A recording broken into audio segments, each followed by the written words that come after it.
dragi moji, dobrodošli u moj novi prostor. Kao što vidite, danas smo stigli u moj novi prostor i treba da ga renoviram i da ga očistim. Prije svega želim da vam se zahvalim na gledanost i na podršci i nadam se da će tako i ostati. Zašto se ja selim? Ima milion razloga. Kao što ste vidjeli moj prethodni prostor, jest to na dobroj lokaciji, ali ima milion mana. Eto, da ne bih sad pričala o tih milion mana koje ima, ja sam danas napokon u novom prostoru.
I da krenemo, što bi se reklo, iz početka.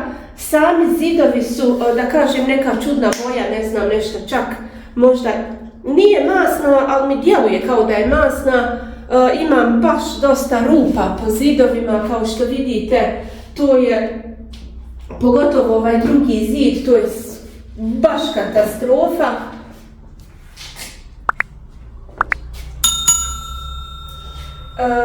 Što se tiče samih električnih instalacija, kao što vidite, nema ih, kupili smo nove, tako da ćemo probati sami da se bavimo i strujom. Kao što vidite, i plafon, odnijeta je rasvjeta, pa ćemo vidjeti kad okrećimo šta ćemo tačno uraditi.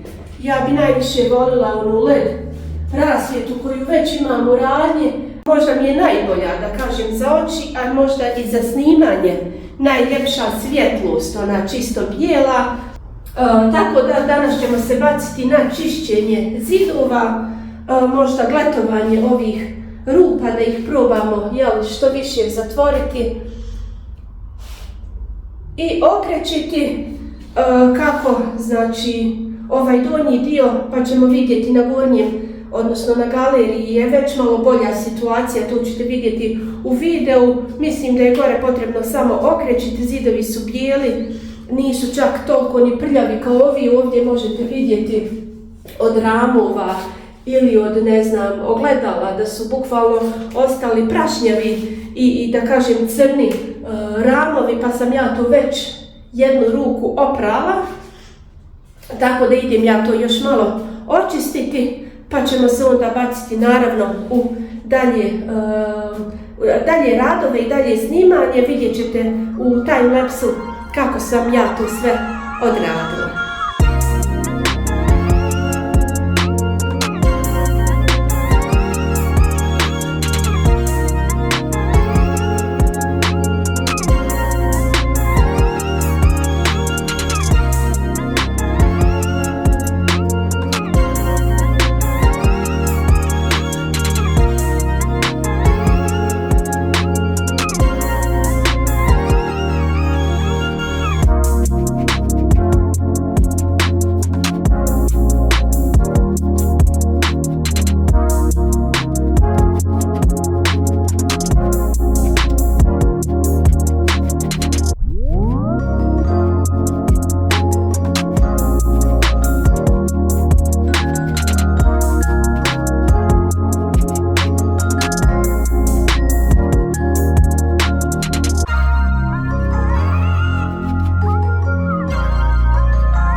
update ovoga što smo do sad uradili. Očistili smo suhom krpom naravno zidove, da skinemo paučinu i prašinu sa ovih zidova. Kamermane, molim te, snimi kako smo izletovali ove rupice.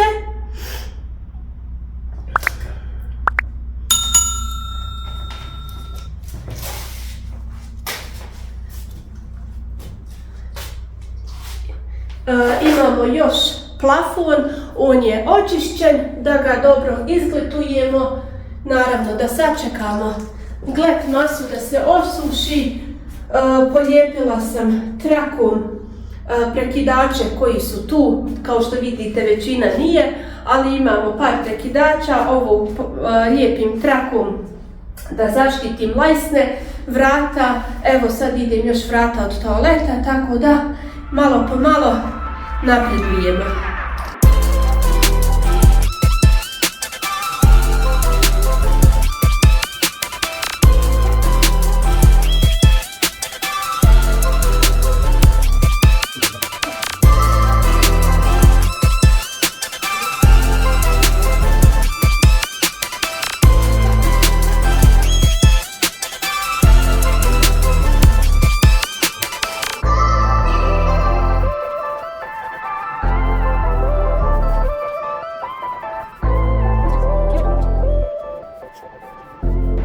I još jedan mali update za urađene radove.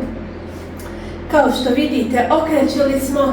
Kamerman, molim te, ove bijele zidove pokaži. Ovo naravno još dok se osuši, ovo će biti ko bombona. Nastavljamo dalje, imamo još evo malo ovog zida. Naravno dok se farba osuši i imamo još plafon odraditi, tako da javljam vam se još jednom. I nakon prve ruke krećenja idemo sa drugom rukom i kupila sam ove šljokice, dodala sam u boju. Tako da vidjet ćemo kako će izaći. Razmišljala sam da li da uradim možda jedan zid sa šljokicama, ali dodala sam ovu kutiju u farbu, tako da vidjet ćemo kako će ispast. Ako ne bude u krajnjem slučaju dobro, ide novo krećenje. I da sumiramo današnje utiske. Krećenje je gotovo, ali nažalost vrijeme nas ne služi baš najbolje jer je oblačno i hladno, tako da moramo čekati da se osuši, odnosno da bar bude malo toplije pa da se mogu ovi zidovi farba osušiti, pa da vidimo dokle smo i šta smo.